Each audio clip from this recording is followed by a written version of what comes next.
If you were here, you remember it. And even if you weren't, as a Portlander, you've probably heard the story of the flood of 1996 that ripped through the Pacific Northwest, obviously hitting Portland along the way. But thanks to changes over the years, in particular a seawall erected in the late 1920s, many parts of the city near the Willamette River weren't totally overwhelmed by water. But with it being the only great and massive local flood in recent memory, it's been presumed the flood of '96 was the worst flood in Portland's history. But prior to that seawall, floods in the city were extremely common, covering block after block with water. But none were quite like what struck the city at the end of the spring of 1894, the greatest flood in the city's history. This is the story I will be telling today, but not just for the sake of telling the story. In this, there will be an added focus on the people and the culture of the city at the time, and how they responded to such a massive act of nature, responding in a way nothing like how people in today's world, for many reasons, would react. So, strangely enough, this is gonna be kind of a funny story, at least in parts. A story about people taking a disaster in stride. The story of the Great Portland, Oregon flood of 1894.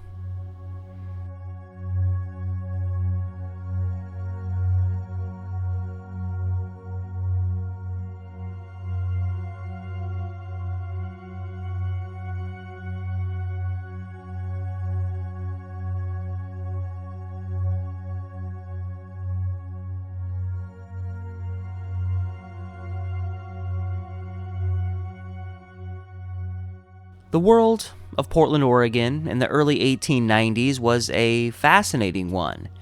It was in a state of massive growth, but also a world facing the effects of an economic panic that started in 1893 and wrecked many a wealthy Portlander. It was becoming a modern American city with many of its streets lined by ornate, beautiful architecture. We can see its charm in older pictures. But beyond this, Portland was still very much a transient and arguably a dirty town. And I'm not talking about dirty politics, but just dirtiness at its most basic level. The Willamette River was mostly the sewer to the city. Many homes and businesses used their cellars for storage of random items and even trash. This kind of thing helped fires spread in the city during the 1870s, but in the case of a potential flood, being cellars, these rooms would be guaranteed to fill with water, soaking all of this mess with already disgusting water. But maybe it wasn't a big deal. After all, flooding of the city was nearly an annual thing. The people were used to it, whether they liked it or not. The earliest flood reported by non-native residents tracks back to 1844, best recalled by the reported exaggerated stories told by the wife of Asa Lovejoy, one of Portland's founders. The greatest flood in the West Coast's history began in 1861 and carried over into 1862.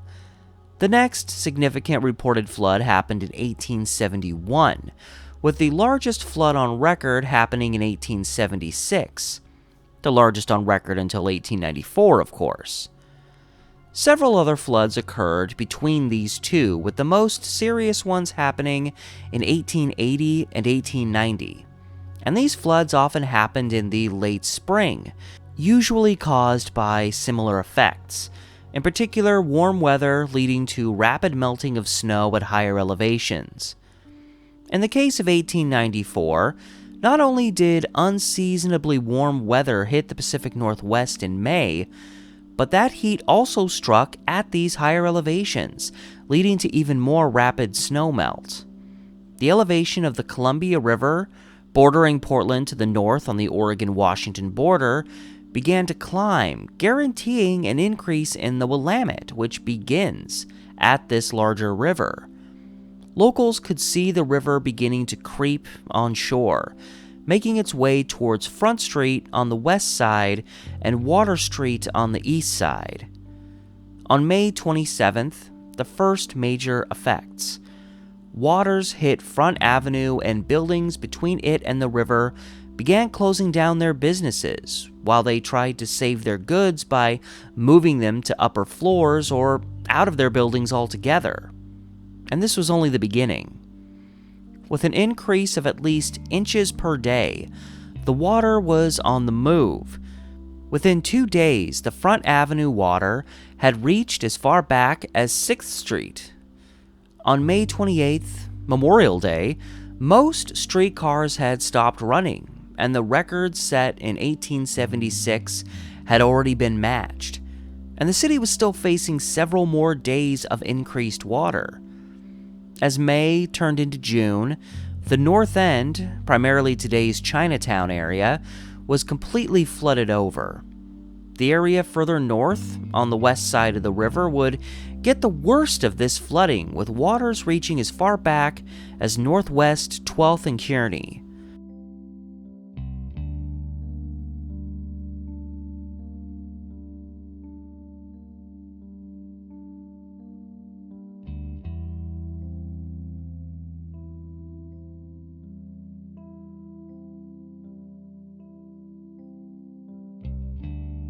The unfinished Union Station, with construction starting in 1890 but completion facing numerous delays, sat surrounded by water, described almost like an island all to itself.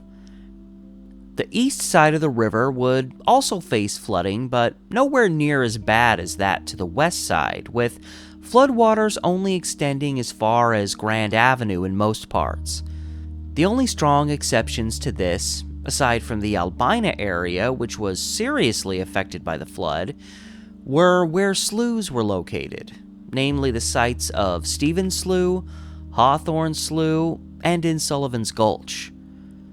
Quickly, transportation options vanished, with streetcars stopping, followed by all other forms of railroad travel, and only the Madison Street Bridge stayed open over the course of the flood.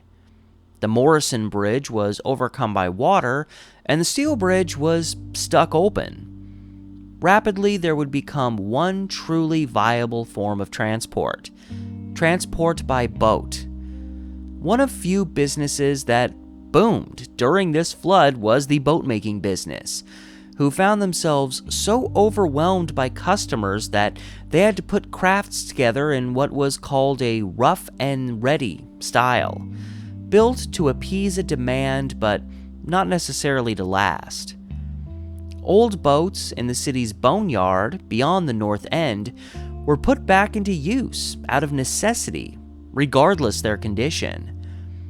At one point, it was said that there may have been as many as 1,500 boats floating through the city's streets to get from one place to another. Not only congestion, but lots of people traveling in boats, perhaps for the first time in their lives.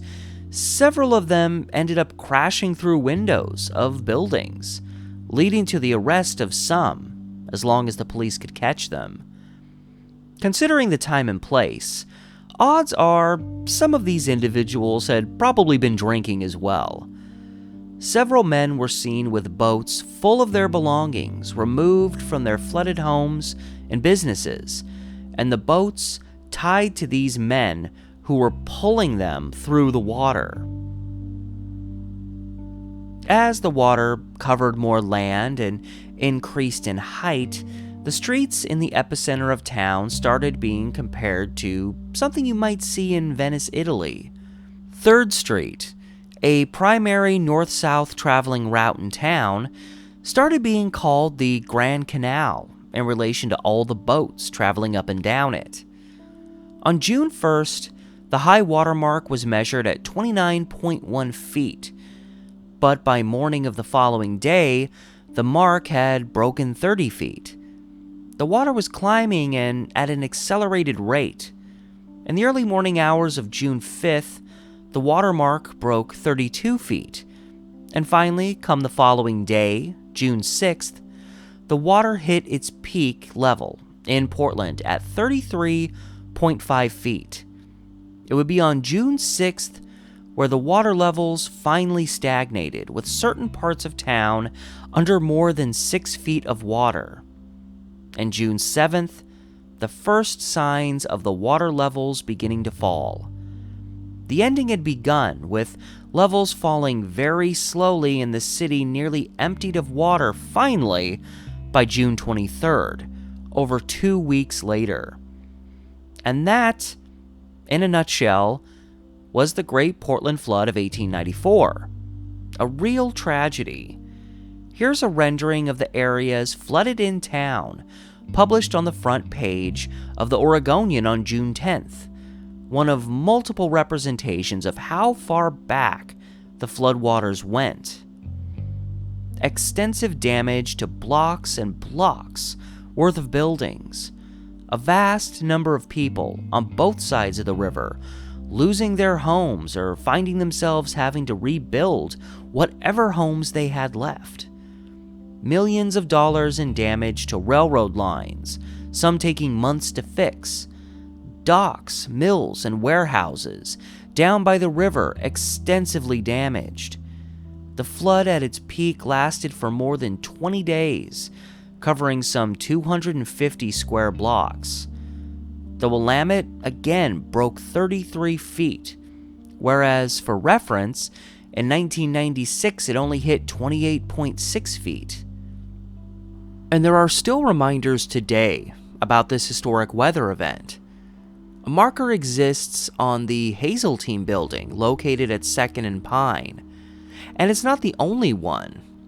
Beyond this marker on the Hazeltine building, there were a few other markers that once existed, but as far as I have been able to gather, they do not anymore, as the buildings they were placed on have both been gone a long time.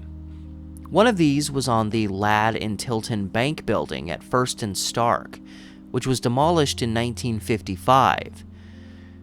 Pictures were published in local papers showing comparisons between how high the 1876 floodwaters got compared to the 1894 flood, and you can really see the difference between the two events here.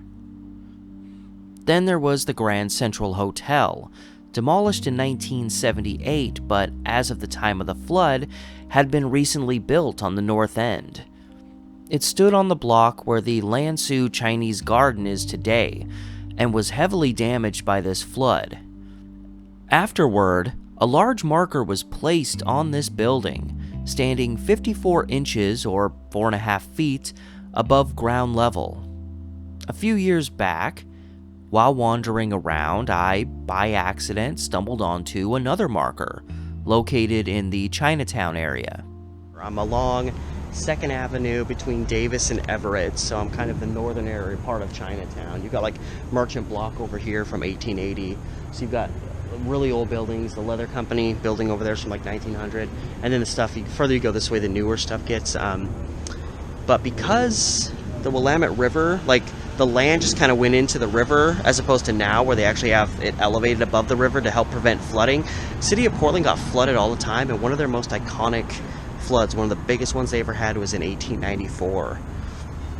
And I don't know how old this is, but this is One Pacific Square that I'm at. It's this kind of interestingly shaped building, that very, very kind of out of place for the Chinatown area. But I noticed this, I've never seen this before, because I don't know if I've really ever walked down this stretch. And I don't know, this is obviously very old, and I almost couldn't read what it says, but it says high water June, that looks like a 7th, maybe it's 7, or wait, June something a.m. It looks like it says 11 a.m., so maybe it's June 7th, 11 a.m., 1894. So this is in relation to that, so it shows, this arrow here shows how high the water got in the flood.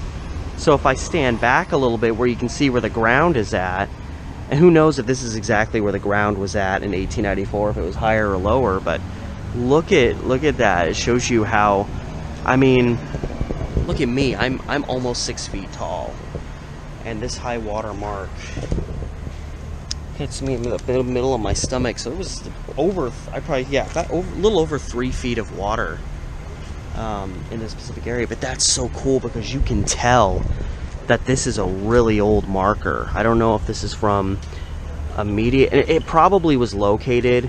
Obviously, this is a very new building compared to the rest of the stuff in this area. So this may have been on the building that was here before then. This may have been somewhere else in the area. That is so cool. And I didn't know that was there at all. So yeah, just a quick find in the city of Portland. If you're ever walking through Chinatown, second between Everett and Davis, that plaque is right around the corner there for you to behold. Personally, I am just old enough to remember the effects of the '96 flood and watching the news stories on television.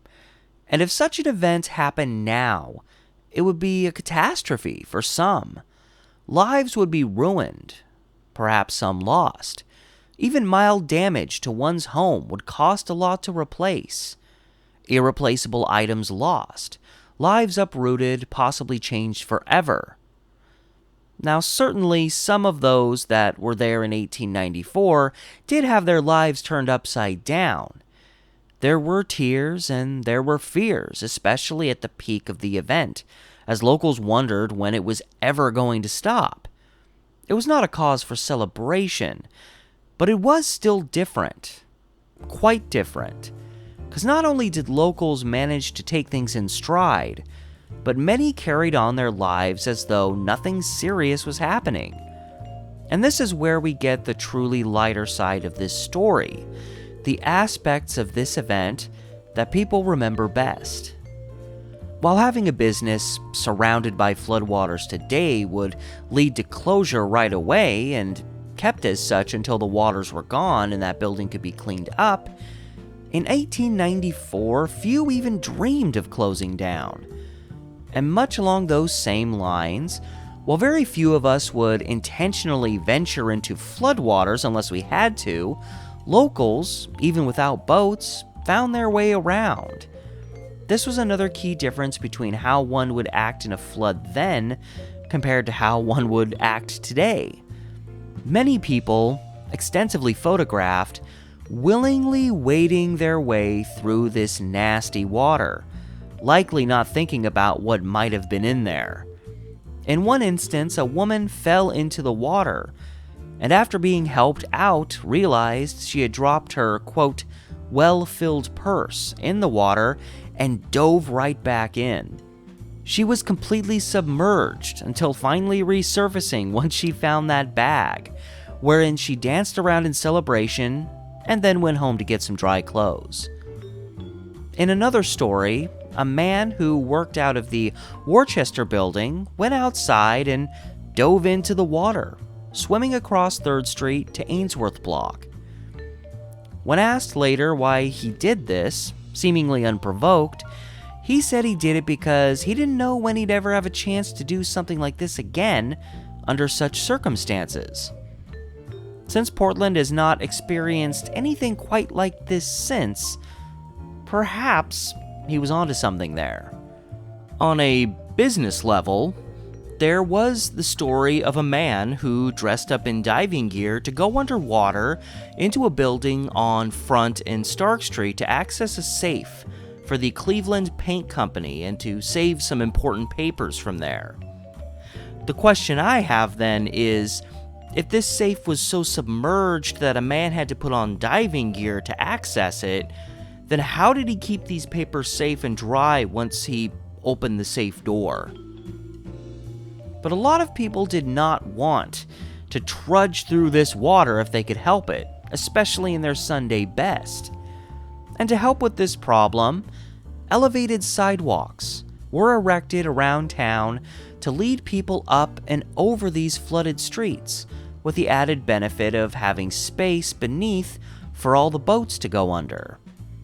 These sidewalks are one of the most memorable, visually, creations of that flood, and it helped the lumber business boom with all this wood being purchased.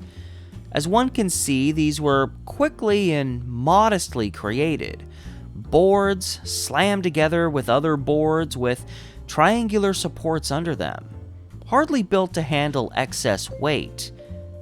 But apparently locals didn't really care. In this picture, we can see 15 men posing on one of these sidewalks, hopefully only for a brief time.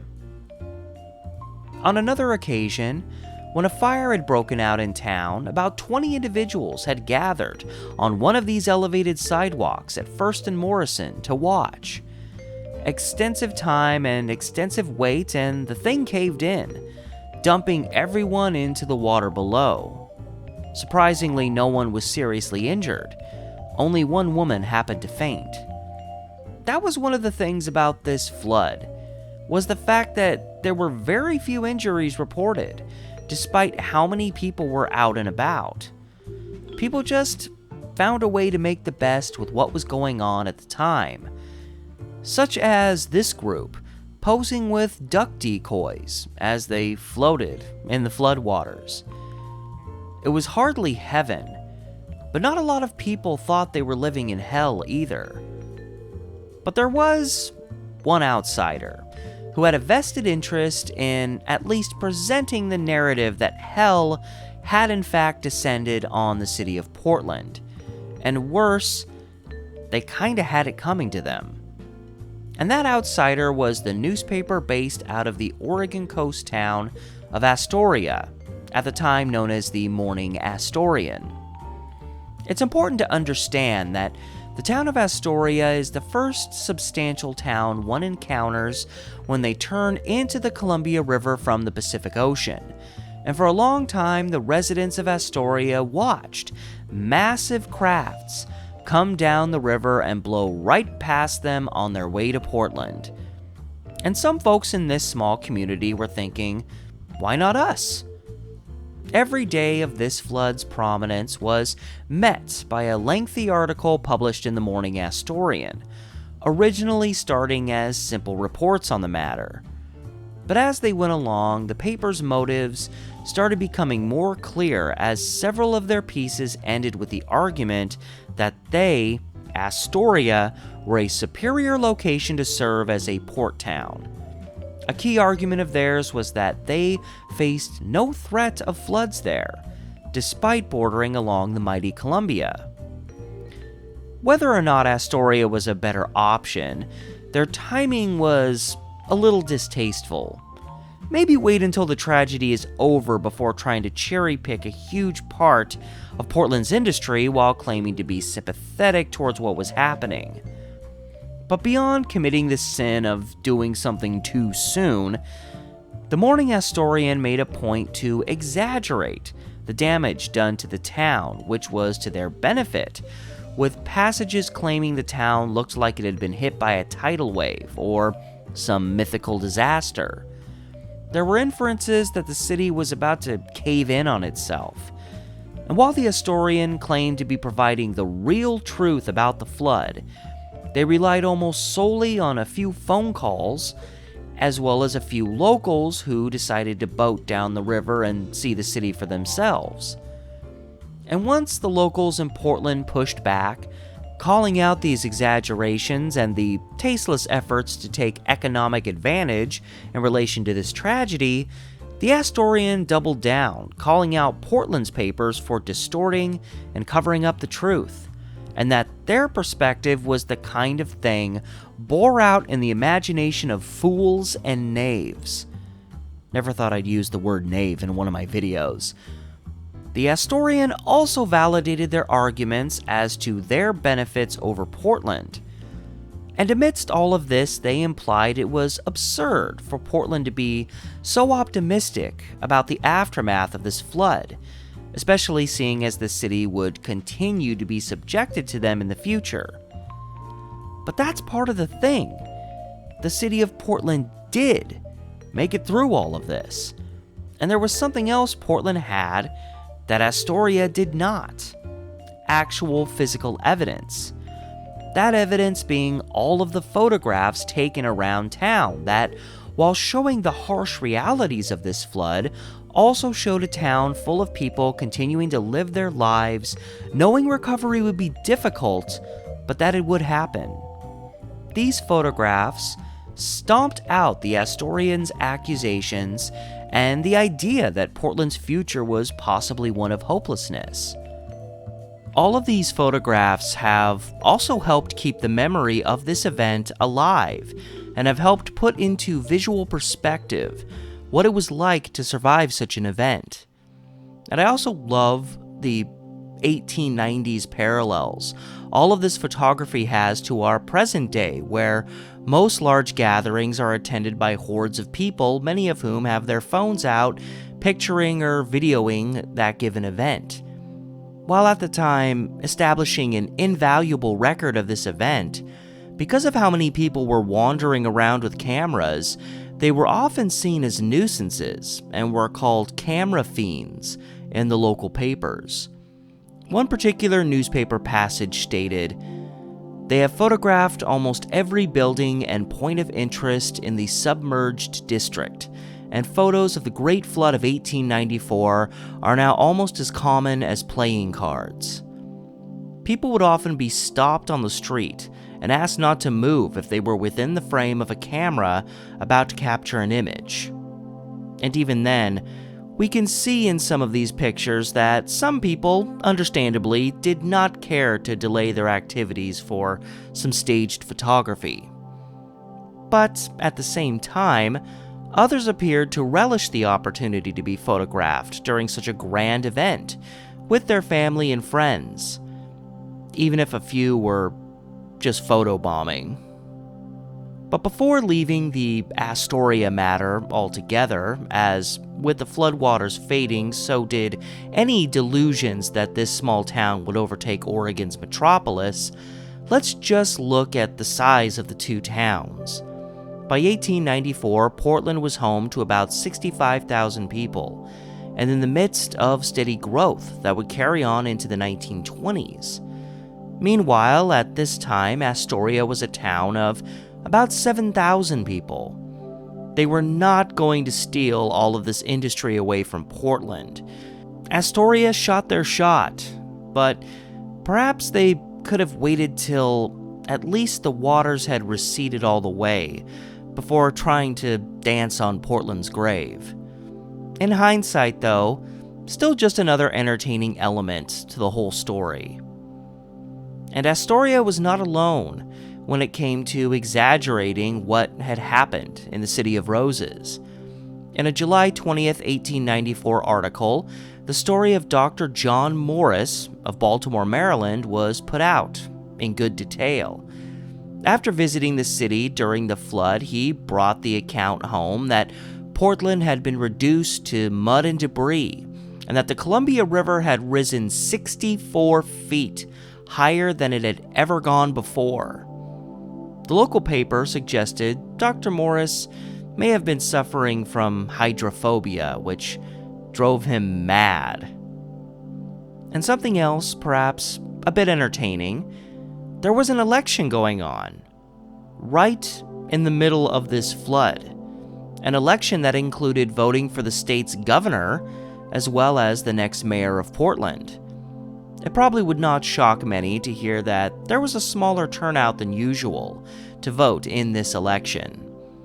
In the case of the new governor, it was not much of an issue, as the popular Chief Justice of the state Supreme Court, William Payne Lord, was elected by a large margin. In the case of the mayor, however, the current mayor, William Spencer Mason, was, to the surprise of some, defeated by a George P. Frank.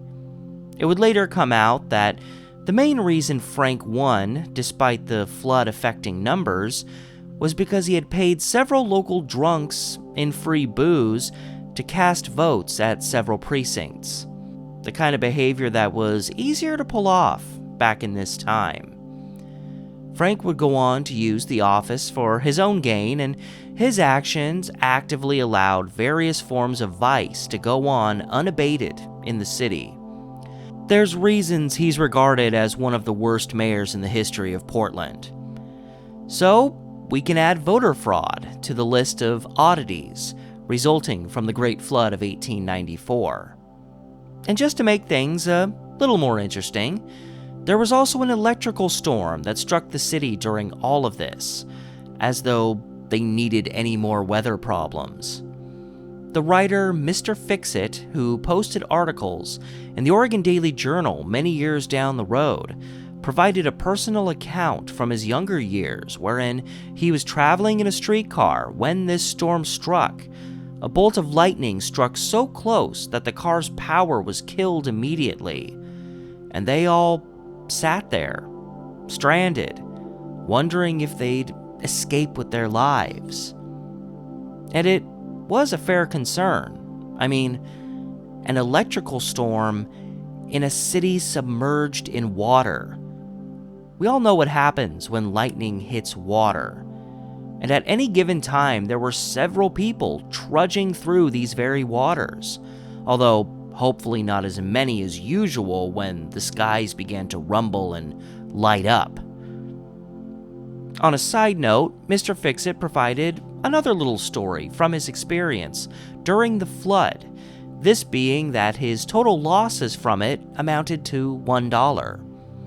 After hitching a ride with a man in a boat, he tried to pay him, but in handing him $1, this piece of currency slipped through both of their grasps and into the water, leaving Mr. Fixit to wonder who ultimately found it later on.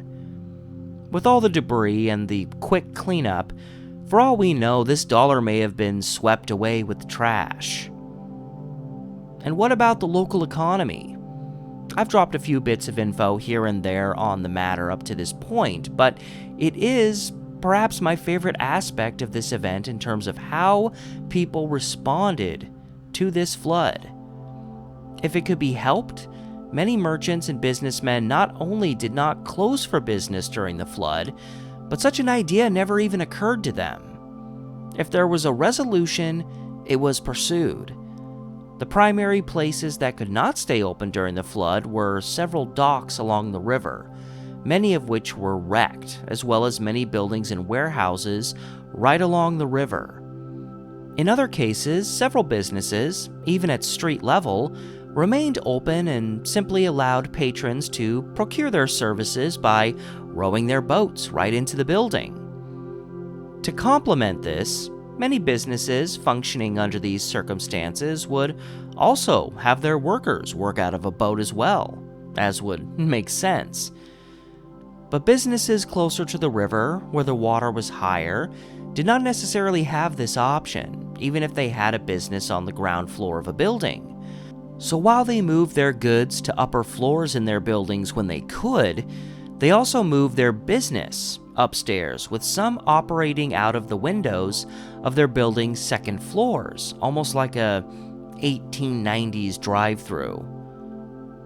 In addition to wanting to stay open, these businesses also knew with what was going on that certain people were going to have certain, sometimes emergency needs.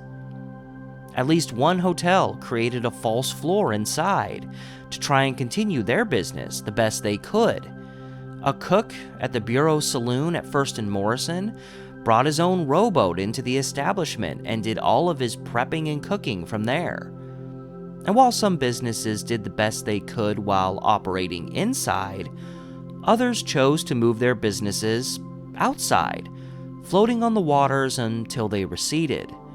In particular, a local barber down on First Street set up his business on a raft near First and Morrison to continue his work. Along with the crazy vision of someone in a seat on a raft casually getting a trim and a shave as they stare out onto their city that's rapidly going underwater, I just hope the barber had his raft well grounded since, he was working in a business of scissors and razors. But the most memorable example of a business moving their practices outside had to be Erickson's Saloon, a prime spot to stop in for a drink in Portland's North End. Established by August Erickson a few years earlier, his saloon, on Burnside between 2nd and 3rd Streets, would become famous and infamous in its time, while boasting of having the world's longest bar. When the flood struck, leaving feet of water in his establishment, he had a small barge brought in off the river and down Burnside Street, where he set up shop and kept business going there right outside of his establishment. It was said that during these rough times, many men stopped here and spent every last penny they had on their drink of choice. This was immortalized in this picture, showing a few gents gathered out front. This other photograph has sometimes been stated to be another picture depicting Erickson's at this time, perhaps due to the close proximity as well as what was happening in the picture. We can see boats out in front of an establishment, as well as an advertisement for Charles de Champlin's Saloon, also located in the vicinity of 2nd and Burnside. The building in the background does not match any pictures I've ever seen of Erickson's, and with the address 27 located on the building, this was likely a 2nd Street address, putting the location of this picture at 2nd and Ankeny to the south of Burnside. Otherwise, it would have been on 2nd near Cooch Street, right by where Erickson's was, but this picture depicting this part of 2nd Street does not match with what we see in this picture. That said, with it known that Erickson had to do renovations to his place after the flood, it's possible this may have been Erickson's at some point, just looking a little different. But we don't see his name, we don't see the barge, and there's a competing saloon advertising out front.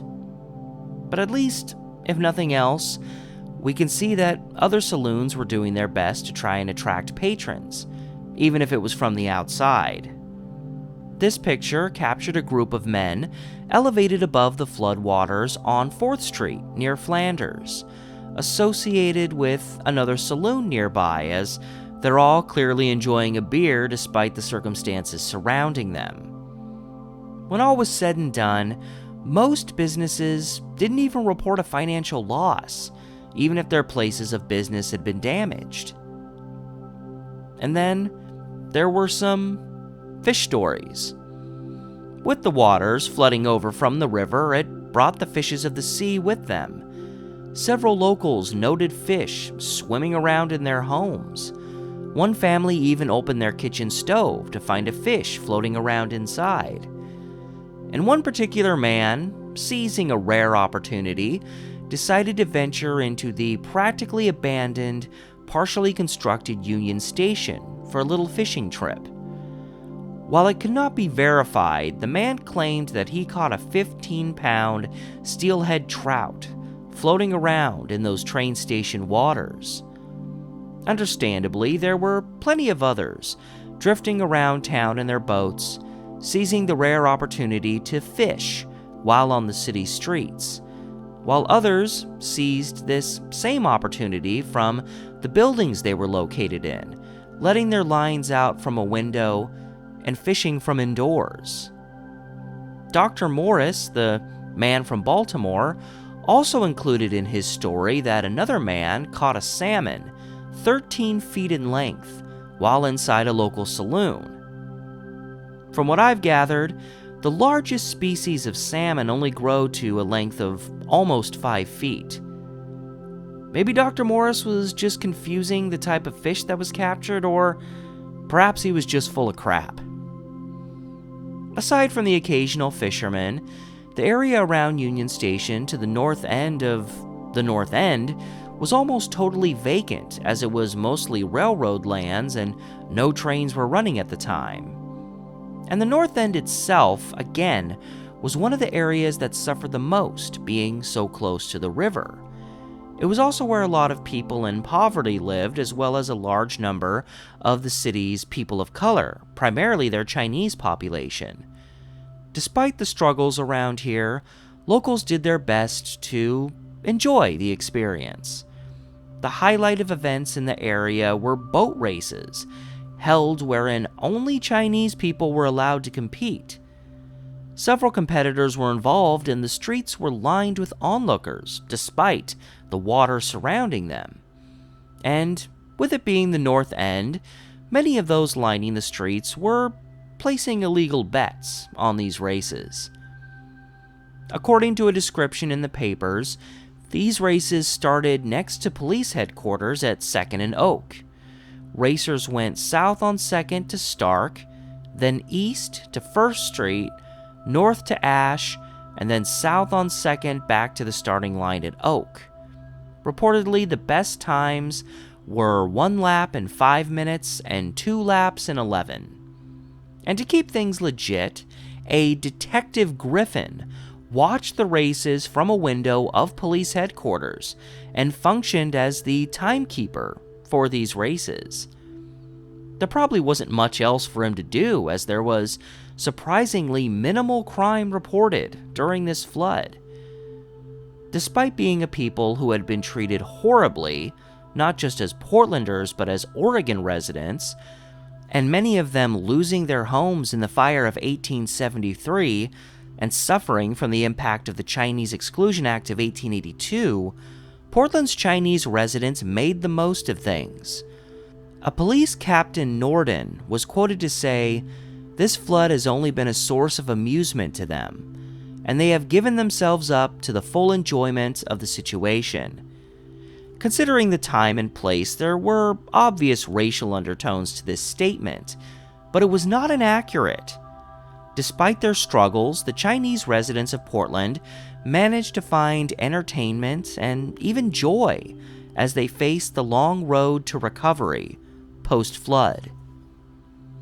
These stories are the real enduring memory of this event, which is not to take away from the tragic elements of it all. But if there's any passage from any newspaper of the time that truly encapsulated the attitude of that time and the will of the people as they looked at a projected long-term recovery period, it was this simple statement saying, "The Great Flood of 1894 will soon be merely a matter of record. Business will soon be resumed in its original channels, and everything will be as it was before." And this statement was made even as Portland was in the early stages of the Panic of 1893. But they still knew, somehow, that they'd make it.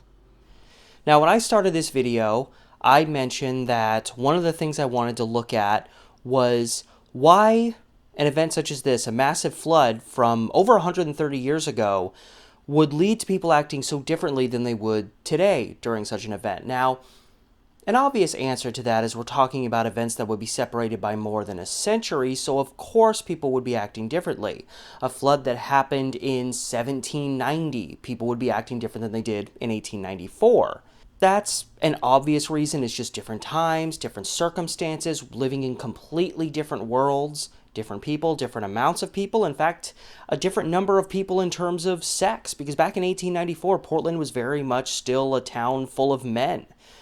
For a while, Portland, the population pretty much was 6 men to every 1 woman. And that kind of leads me into just a discussion, and I'm sure there's lots of other things I'm not going to mention that you might think of. You can leave them in the comments. I'm not trying to mention every single thing that explains why people acted this way in 1894, and most people wouldn't even come close to acting this way now. One of the reasons is that this was a town of mostly men. It was still a very transient town. You had a lot of single men going from job to job, or maybe they had seasonal work and they would be off for a period of time. And in fact, a lot of these men were living out of hotels. So with most hotels in the city usually having businesses on the first level, hotels on the upper stories, a lot of these individuals probably weren't even that affected in terms of their belongings being destroyed by the flood, because most of them would have been on the 2nd, 3rd, and 4th floors of a given building.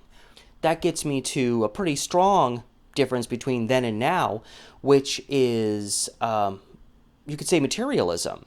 Nowadays, materialism is a much bigger thing, but beyond that, a lot of people own so many more things. So many people own so many things that to be a minimalist is actually kind of a trendy, interesting thing, because a lot of people aren't.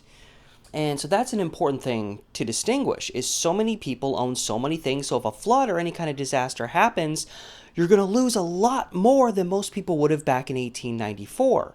So it's important to understand, in the perspective of these transient workers who were mostly living in and out of hotels, a lot of these people barely owned anything. So even if they lost everything they had, it wouldn't have been that much.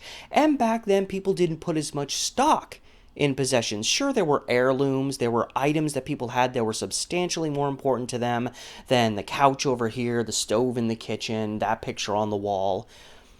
But a lot of people back then, these were just the necessary items in their lives. And even people that had families and actually lived in houses that may or may not have been seriously affected by this flood, a lot of these people back during that time had a modest amount of possessions. You can see pictures of what people's houses usually looked like at that time. And while there were affluent people in Portland, most people were, lower class people. I hate to use that term, but it applies here. A lot of people, you would have a chair or two, maybe a couch, and a table in your living room, your kitchen. You had maybe a dining table, a stove, a fridge. A lot of people had a modest amount of furnishings, and so they didn't lose a lot usually. And a lot of times if they lost stuff, it was just like, oh, our bed's destroyed, well, we go out and get another bed. And materialism has a lot of people to a point today where no matter how insignificant the item is, a lot of people are going to be like, oh God, not that, oh, not that too. Like, let's be honest, a lot of people are going to be like that now when not so many would have been like that back then. And that transitions to another key difference, which is finances. We have watched inflation just eradicate the significance of certain amounts of money. And nowadays, even if your house was not seriously affected, for example, somebody's home, if your home was not seriously affected by a flood, a little bit of damage, even if you have insurance to cover it, you're probably still in this day and age going to end up having pretty hefty expenses dealing with a few things. Whereas back then, it was a lot easier for people to recover, and it was because money went further. Even though Portland was a town at this time, they weren't the frontier town they used to be, but again, this was still a town where most people were not affluent, and yet they were able to get by, and they were able to recover from a lot of events. So there's things such as that distinguish what things were like then with how things are now. And of course, you have things such as a much stronger understanding of where disease comes from, what diseases exist, how to get them, how they can affect you. We have a better understanding of that now than we would have back then. And so you had, even though there was a lot of discussion as the floodwaters were receding that there was going to be all this trash and this bacteria around, we need to clean the city up and we need to do it fast, there was an understanding that sickness and disease could come of this. I'm not arguing that these were people that acted like cavemen in the aftermath of this thing, but a lot of people still did not have a strong understanding of, if they did have a strong understanding of where disease came from, they weren't thinking about it as often as we do now. So you see a lot of people that were wandering around in this water, that they knew a lot of it was mixing in with water coming in from the Willamette River, which the city, that was their sewer. Everybody knew all their crap was going into that sewer. And they had cellars full of junk, that stuff was all rising to the surface.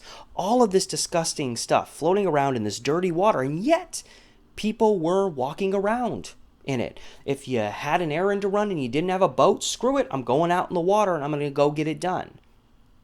I think that also can tie in a little bit to the fact that Portland was such a city full of men, and especially men, 1890s men, rugged Pacific Northwesterners. A lot of them, it's a sign of weakness today to a lot of men to show fear or concern towards anything.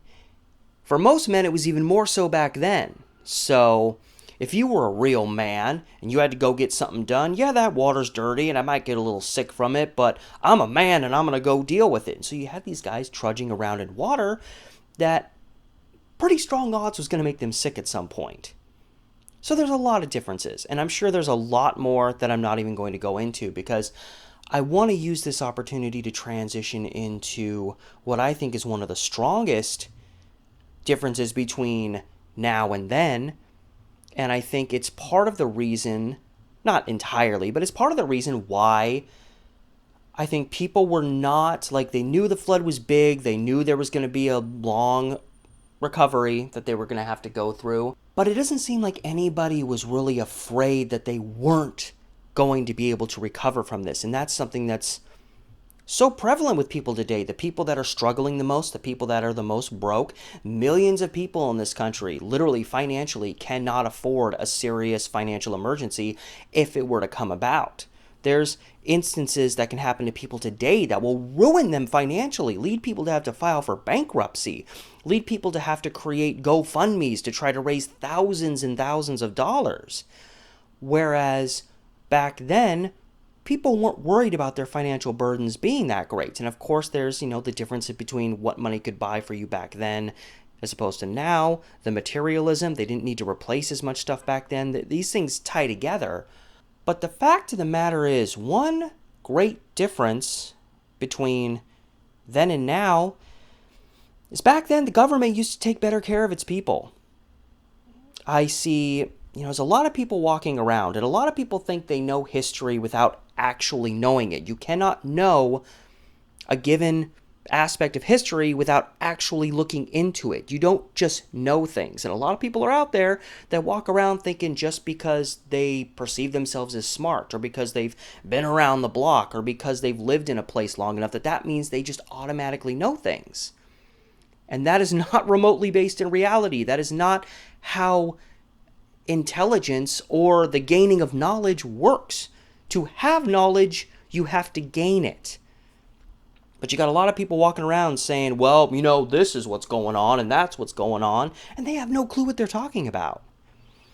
And the reason I mention that is because so many people walk around today saying, everybody's lazy now, everybody wants a handout, nobody wants to do anything anymore. And sure, there are people left and right trying to scam the system, trying to scam you, trying to scam me. They're all over the place. But this attitude that everybody that needs a little help, everybody that needs to use a particular service that's available is somehow a lazy deadbeat that needs to get off their ass and do something, it's too extreme in the opposite direction.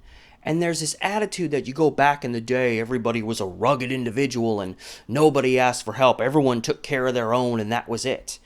And again, certainly that existed in certain circumstances.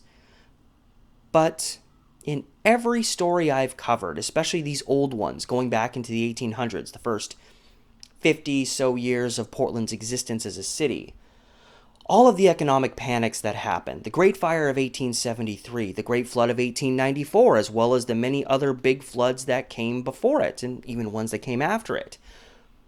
One thing that remained constant between all of them is that before these events were even over, the city government was getting together and discussing how are we going to get through this, how are we going to recover, what do we need to do.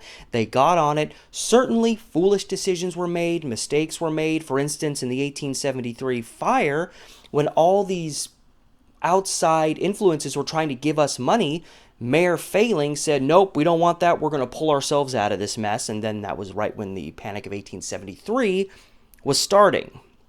That was a foolish decision, but still, every single one of these events, not only were people collectively getting together and saying, okay, this big thing happened, it's affecting all of us, we need to just get together, we need to clean this up and make it better again. And people used to be able to take the time to do things like that. Nowadays, so many people can barely keep a roof over their heads and food in their mouth. They don't have any free time because they're having to work so much. And because of that, they're so exhausted that when they have free time, all they have the energy for is to just collapse on their sofa and watch TV for a while.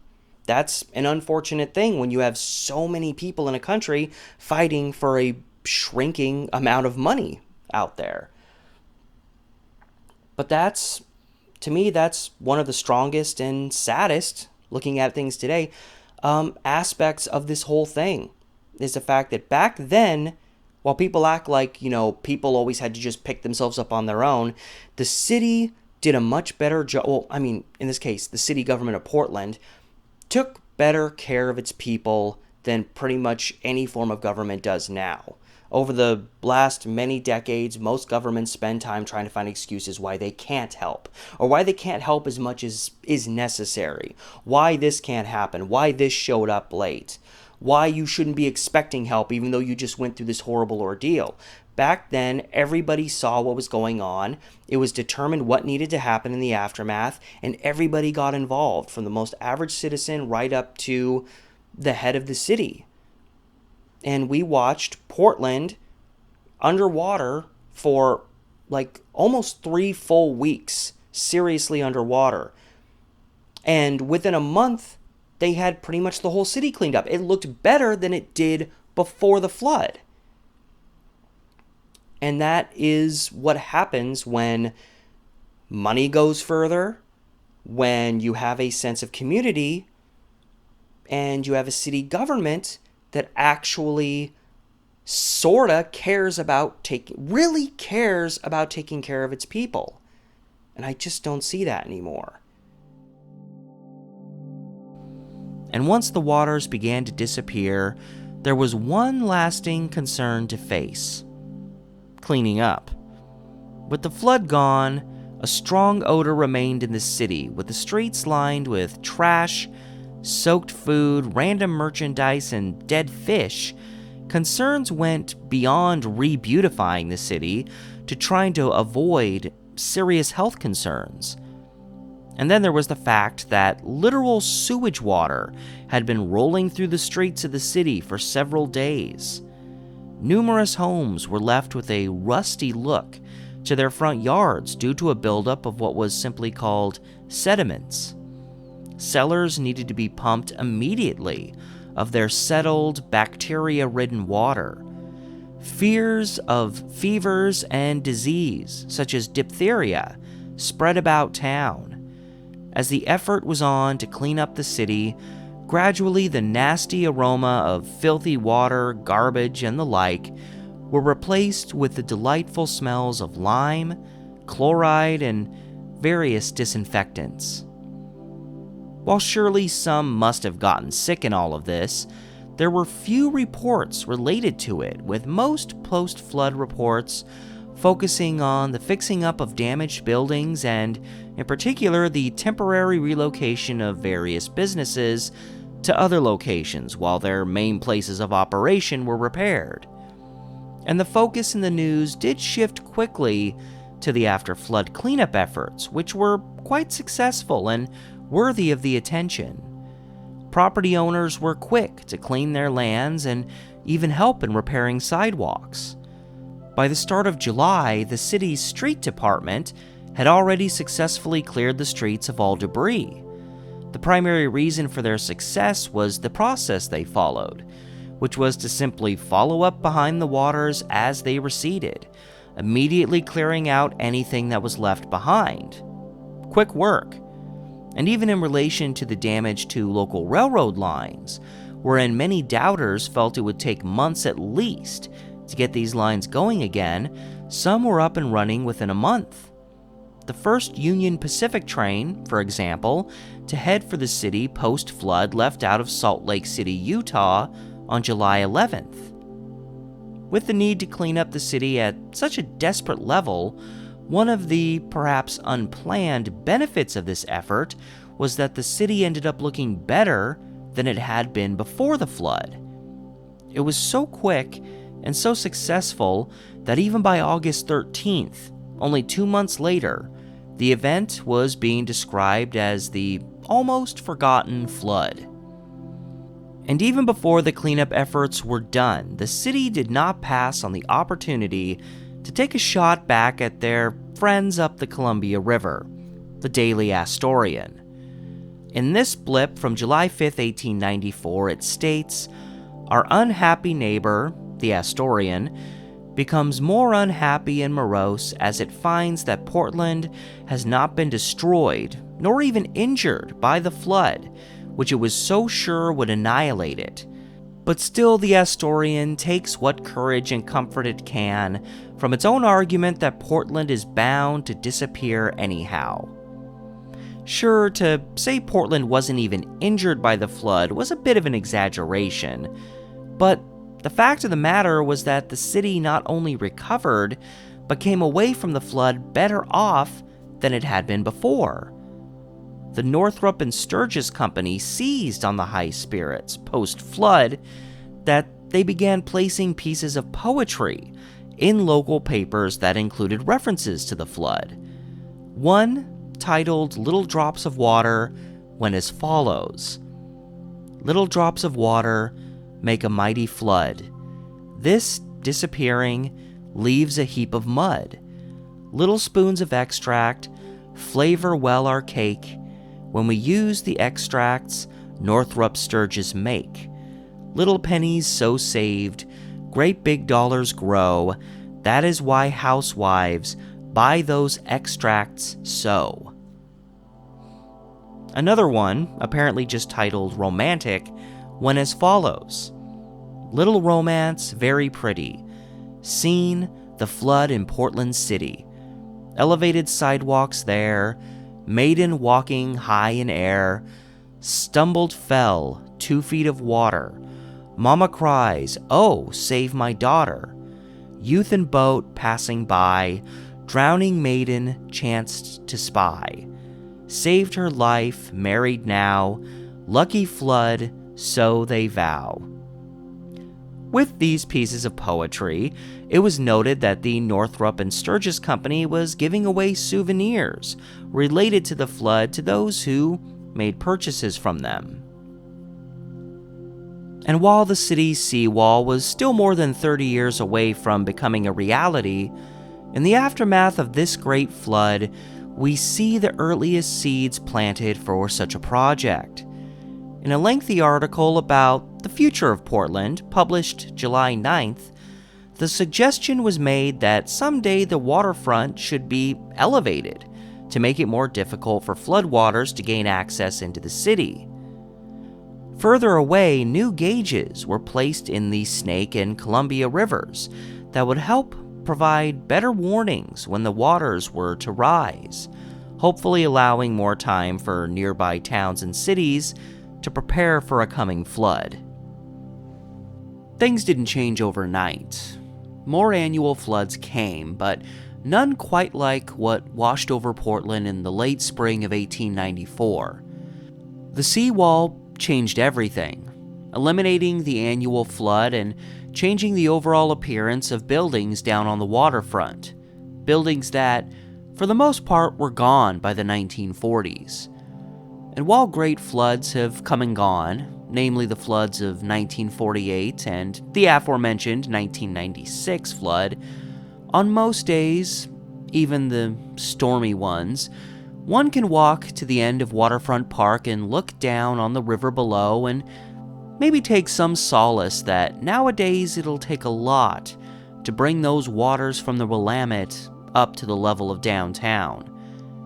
But the next time waters do successfully rise to the surface of that wall, you can bet, for all the photographs that'll be taken, we won't see the same scene as we did more than 130 years ago.